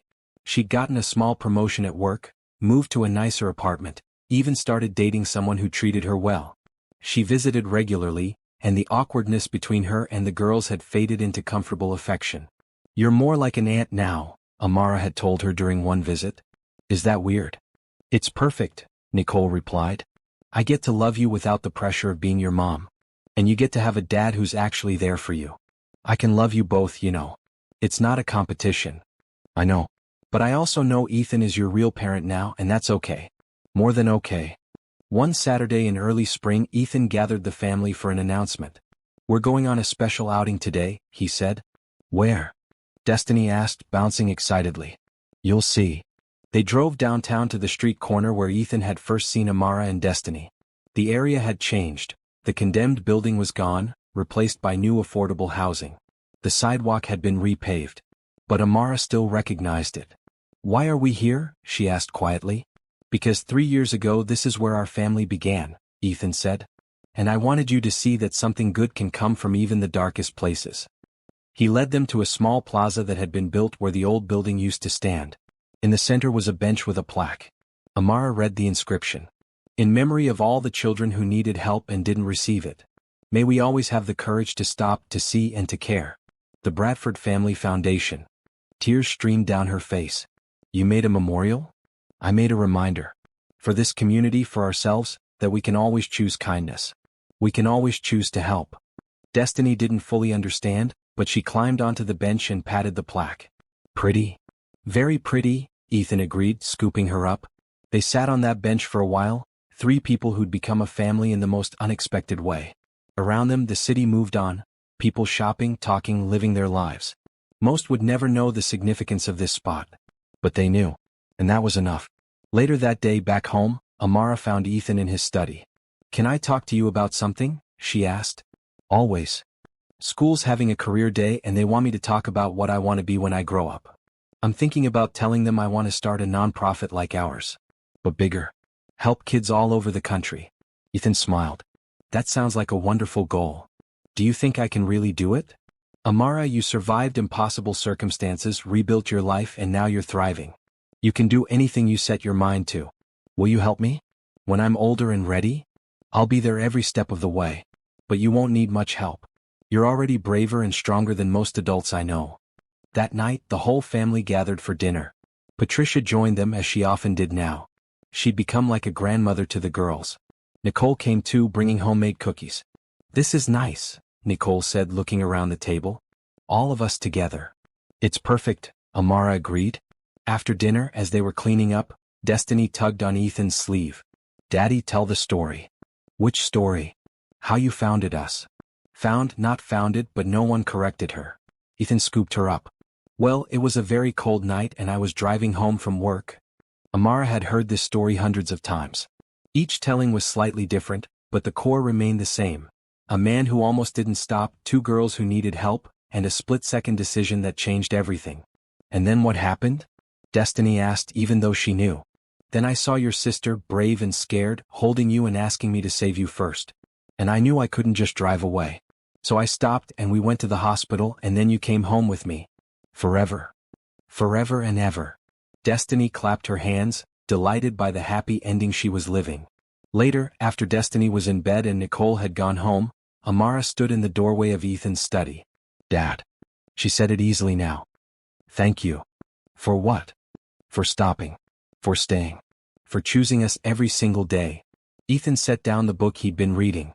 "You know what's funny? People thank me all the time for helping you. They act like I'm some kind of hero. But the truth is, you girls saved me." "How?"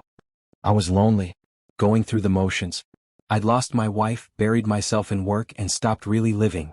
Then I saw you on that corner and something woke up inside me. A purpose. A reason to be better, do better, care more. So we saved each other? Exactly. Amara walked over and hugged him. I'm glad you were driving down that street that night. Me too. Best detour I ever took. The next day at school, Amara gave her career day presentation. She stood in front of her classmates and teachers, confident and clear. When I grow up, I want to help families in crisis, she said. I want to make sure that kids who are scared and alone find someone who will stop and help them. Because 3 years ago I was that kid. And someone stopped for me. And it changed everything. She told a careful version of her story. Not all the details, not the most painful parts, but enough to make her point. That kindness matters, that one person can make a difference, that choosing to help is always the right choice. When she finished, the room was quiet. Then one of her classmates raised her hand. Was that person who stopped your dad? Mr. Bradford? Amara smiled. It was. He wasn't my dad then, but he is now. And I wouldn't be here without him. After the presentation, her teacher pulled her aside. That was incredibly brave, Amara. Thank you for sharing your story. If it helps even one person decide to stop and help someone in need, it's worth it. That spring, the Bradford Family Foundation held its annual fundraising gala. Amara had helped plan it, picking the theme, the menu, the program. At 13, she was the youngest person on the planning committee. The event was held in a beautiful ballroom downtown. Hundreds of people attended. Donors, volunteers, families the foundation had helped. Everyone dressed up, mingled, listened to speeches about the difference they were making. Ethan gave the keynote address. He talked about the foundation's growth, the families they'd helped, the children who were now safe and thriving. Then he said something unexpected. 3 years ago I was a different person. Successful by conventional measures, but empty in the ways that truly matter. Then I made a choice. A simple choice. I stopped to help 2 little girls who needed me. And in helping them, they helped me more than they'll ever know. He gestured to where Amara and Destiny sat at a front table, both wearing matching green dresses. My daughters taught me what really matters. Not profits or productivity, but presence and love. Not building empires, but building a family. Not the legacy you leave behind in business, but the legacy you create in the hearts of the people you care for. The audience applauded. Several people were crying. So tonight, as we celebrate the work of this foundation, I want to remind everyone why it exists. It exists because on a freezing night, 2 vulnerable children needed help. And I happened to be there. But what if I hadn't been? What if no one had stopped? What if we, as a society, keep driving past the people who need us most? The room was absolutely silent. We all have the power to stop, to see, to care, to change a life. And I'm asking you tonight, make that choice. When you see someone in need, don't assume someone else will help. Be the someone. Be the person who stops. The applause when he finished was thunderous. After the speeches, during the dinner portion of the evening, various people approached their table to congratulate Ethan and meet his daughters. One woman, elegantly dressed and clearly wealthy, bent down to speak to Amara. Your father is an inspiration, she said. And so are you. I heard you speak at the last school assembly about foster care. You're very brave. Thank you, Amara said politely. I've been thinking about becoming a foster parent myself. But I'm scared I won't be good enough. Do you have any advice? Amara thought carefully. Just be there. Show up every day. Be patient. Be kind. That's really all kids need. Someone who doesn't give up on them. The woman's eyes filled with tears. Thank you. I think I needed to hear that. As she walked away, Ethan squeezed Amara's shoulder. You're changing lives too, you know. Just by being you. I learned from the best. The evening ended with a surprise. The foundation's board of directors presented Amara with a special award, the Hope Ambassador Award, given to someone who embodies the foundation's mission. Amara Bradford, the board chair said, you have shown incredible courage, resilience, and compassion. You use your story to help others. You advocate for vulnerable children. You remind us all why this work matters. We're honored to give you this first ever Hope Ambassador Award. Amara walked to the stage, overwhelmed. She accepted the crystal award, heavy in her hands, and looked out at the crowd. I don't feel like a hero, she said into the microphone. I'm just someone who got lucky. Lucky that my dad stopped his car that night. Lucky that he chose to help instead of looking away. Lucky that he kept choosing us, every day since then. She looked at Ethan in the audience, holding Destiny on his lap. But I've learned something important. Luck isn't random. Luck is what happens when people decide to be kind. When they decide that someone else's crisis matters more than their convenience. When they decide that love and family can be chosen, not just inherited. Her voice grew stronger. So if I'm a hope ambassador, then I'm here to tell you, choose kindness. Choose to stop. Choose to see people who are hurting and help them. Because somewhere out there, right now, there's a kid who needs someone to stop. Someone to care. Someone to save them. She held up the award. And that someone could be you. The applause lasted for a full minute. People stood, cheering, crying, moved by her words. Later, at home, after the gala, after Destiny was asleep, after the fancy clothes were hung up and the makeup washed off, Amara sat with Ethan in the living room. I meant what I said tonight, she told him. About luck being a choice. I know you did. And you're right. Do you ever think about what would have happened if you'd driven past that night? Sometimes. And it terrifies me to imagine. Me too. Amara was quiet for a moment. But you didn't drive past. You stopped. And because you stopped, Destiny and I are alive and safe and happy. Because you stopped, Nicole got help. And is healthy now. Because you stopped, hundreds of other families have been helped by the foundation. One choice, all those ripples. That's how the world changes. One choice at a time. One person deciding to care. They sat in comfortable silence, father and daughter, watching the fireplace flicker. Dad. Amara said finally. Yeah. I love you. I love you too, sweetheart. More than you'll ever know. Outside, snow had started to fall. Soft and gentle, nothing like the brutal storm from 3 years ago. But it was still snow, still winter, still the season that had almost killed them and had ultimately saved them. Amara walked to the window, watching the flakes drift past the streetlights. Somewhere in the city, there might be another child on another corner, scared and alone. She hoped someone would stop for them too. Someone who would make the right choice. Because that's how families were built. That's how lives were changed. That's how hope survived even in the coldest winter.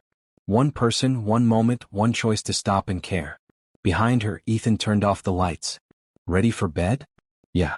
Amara took one last look at the snow, then turned away from the window. I'm ready.